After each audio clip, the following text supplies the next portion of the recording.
কুন্তলা ও রুডির সাথে হাত মেলানো নাটক করেই পুলিশের কাছে রুডি ও কুন্তলাকে এবার ধরিয়ে দিল উর্মি। হ্যাঁ বন্ধুরা, এমনটাই দেখতে পাবো আমরা অনুরাগের ছোঁয়া ধারাবাহিকের আগামী পর্বগুলোতে। দীপা নিজের ঘরে আসে, নিজের পরিবারের সাথে আসে, তখনই ভাবতে থাকে সবকিছু কি সত্যি রূপকথা নাকি সত্যিই সবকিছু সত্যি হচ্ছে। তখনই সূর্য বলে উঠেছে, তুমি কি ভাবছো দীপা? দীপা তখন বলে, আমার কেন যেন এখানে মানিয়ে নিতে একটু অসুবিধাই হচ্ছে।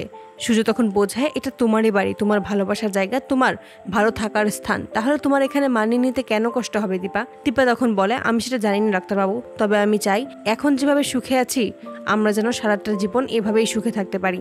অপরদিকে বাড়ির সকলে একটা পুজোর আয়োজন করে, সেখানেই তখন প্রবীর বলে যে যারা বাড়িতে নেই তাদেরকে খুব মিস করছি। তখনই সূর্য দীপা নেমে আসে আর বলে যে যাদের যাওয়ার তারা তো চলেই যাবে আমাদের ছেড়ে, তবে আমরা যারা আছি তারা মিলে যদি একত্র হয়ে থাকি তাহলে আমাদের ভেতরে আর কেউ ঝামেলা পাকাতে পারবে না। তখনই দেখা যায় যে উর্মি লাবণ্যকে খাওয়ানোর জন্য সারা বাড়ি ছুটে বেড়ায়। দীপা তখন বুঝতে পারে যে উর্মি সত্যি মন থেকে লাবণ্যকে মেয়ে হিসেবে মেনে নিয়েছে। দীপা হঠাৎ করে ভাবতে থাকে সবকিছু কি এত ভালোভাবে হবে সেটা সে কল্পনাও করতে পারেনি। সত্যি কি সবকিছু ভালোভাবে হচ্ছে নাকি তাদের আড়ালে কোনো চক্রান্ত চলছে, কোনো কিছুই বুঝে উঠতে পারে না দীপা।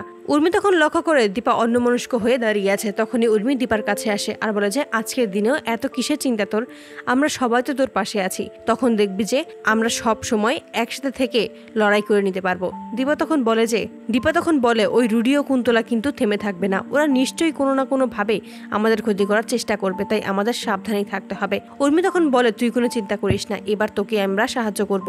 আমি ওই রুডি ও কুন্তলার সাথে হাত মেলানোর নাটক করব, তারপরেই ওদের আসল উদ্দেশ্য জেনে ওদেরকে পুলিশের হাতে তুলে দেবো। এবার ওদেরকে কঠিন শাস্তি পেতেই হবে। তাই যেভাবেই হোক কুন্তলাকে ফোন করে উর্মি এবং সেখানেই বলে যে সত্যিই সে দীপাকে আর সহ্য করতে পারছে না, দীপার জন্যই তার সংসারটা এলোমেলো হয়ে গেছে, ওই লাবণ্যকেও তার মেনে নিতে হয়েছে। কুন্তলা তখন উর্মিকে শেষবারের মতো বিশ্বাস করে, কুন্তলার সাথে হাত মেলানোর কথা বললেই তাদের সাথে দেখা করতে যায় এবং দীপাকে সমস্ত কিছুই জানিয়ে যায়। সেখানে গিয়ে যখন কথা বলতে থাকে ঠিক সেই মুহূর্তে উর্মি সুযোগ বুঝেই নিজের ফোনের লোকেশনটা অন করে দেয় এবং সেই লোকেশনের মাধ্যমে দীপা পুলিশকে নিয়ে সেখানে এসে হাজির হয়। তারপরেই রুডি ও কুন্তলাকে পুলিশের কাছে ধরিয়ে দেয়। তো বন্ধুরা, তোমরা এটাই তো চাও যেন এভাবেই কুন্তলা ও রুডির সাথে হাত মেলানোর নাটক করেই পুলিশের কাছে যেন ধরিয়ে দেয় উর্মি? কমেন্টে জানাও। আর নিয়মিত আপডেট পেতে আমাদের চ্যানেলটি এক্ষুনি সাবস্ক্রাইব করে পাশে থাকো। ধন্যবাদ।